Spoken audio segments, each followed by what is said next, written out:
Executive Vice President Timmermans, thank you so much for being with us today in such a complicated situation. We know what's happening in Ukraine and we know what the European Union is doing. What else or what more can we do in order to stop what is happening in Ukraine?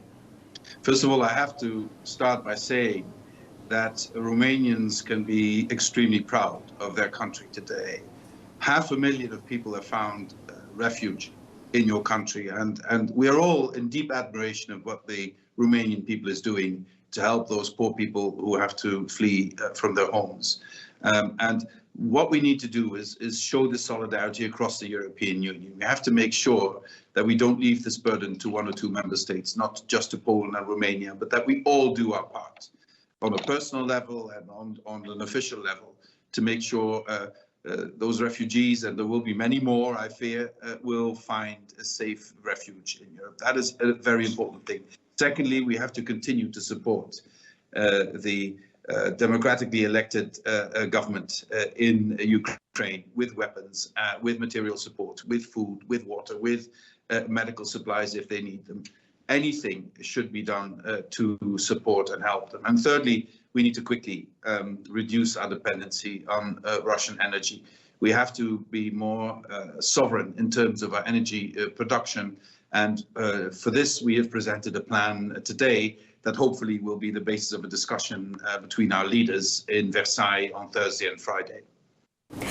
We know that Alexander Novak just said today that Russia might put an embargo on Nord Stream 1. This means actually cutting off the energy for the European Union in general. What may be the response of the European Union? Well, my immediate response is if they do that, we can handle it. If they do that, we can handle it. We have plans in place to make sure that this doesn't lead to a crippling of our economy. This doesn't lead to a problem with our energy supplies.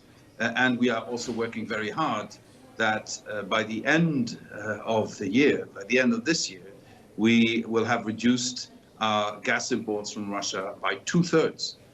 So we are moving very quickly now to make sure that Russia will never be in a position to try and blackmail us with their energy. You've said 2 days ago that countries planning to burn coal as an alternative to Russian gas could do so in line with the European climate's goal. I've quoted you from Politico. Please explain what this actually means for a country like Romania, because you know that our dependency of coal is kind of big. Yes, and also Romania depends on natural gas as well. And in the plans that we see in countries like Romania, it was envisaged to move away from coal, then into natural gas as a bridging solution, and then finally to renewables, solar, wind, hydrogen, geothermal, etc. Now, what we can do, if you don't want to prolong the dependency on Russian gas, is to skip the middle part, but that can only work if we introduce renewables much earlier. So you can use coal a bit longer, but only if you introduce renewables earlier, because otherwise you would be in breach of the climate law, which compels us to reduce our emissions with at least 55% by 2030. That is still possible, even if you would stay with coal a bit longer, as long as you speed up the introduction of renewables. And Romania is in an excellent position to have a lot of renewable energy. Offshore wind is a huge potential for Romania. Rooftop solar, there's so much we can do in Romania. Romania will be part of the future hydrogen economy in the EU. That's also a huge potential.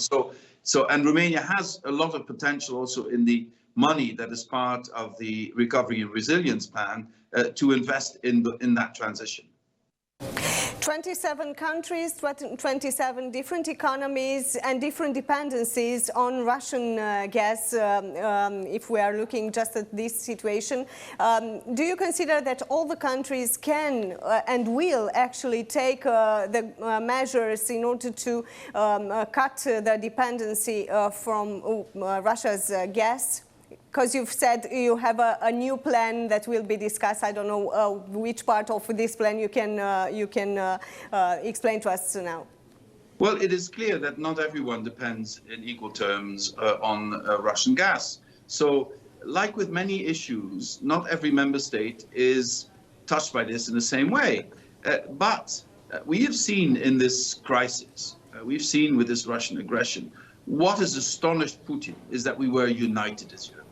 He has been investing over 20 years in trying to create divisions between us, in giving money to radical right-wing parties who are anti-European, in stoking up societal unrest on moral issues, etc., etc. He's tried that, and he's completely failed.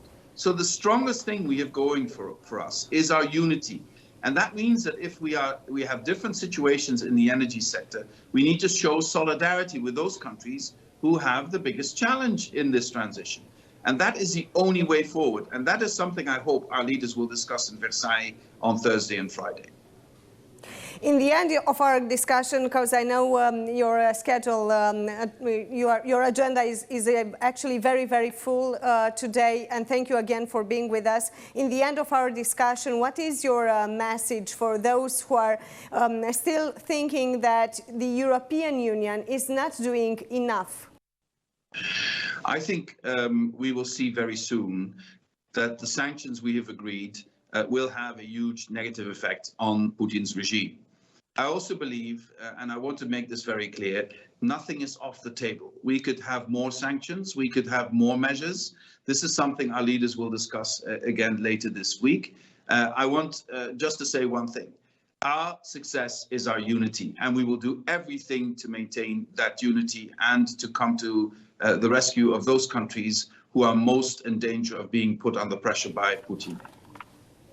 And something you want to say in the end for Romanians who are watching you right now? Well, once again, I want to end where I started. I am looking at the TV every hour of the day, and I see the way Romanians have received these refugees. We're 500,000 refugees from Ukraine. And this must be a really, really proud moment for the Romanian nation. And you are being admired by all of us in the rest of Europe for doing this. Thank you very much. Very important message. Thank you again, Frans Timmermans, for being with us tonight.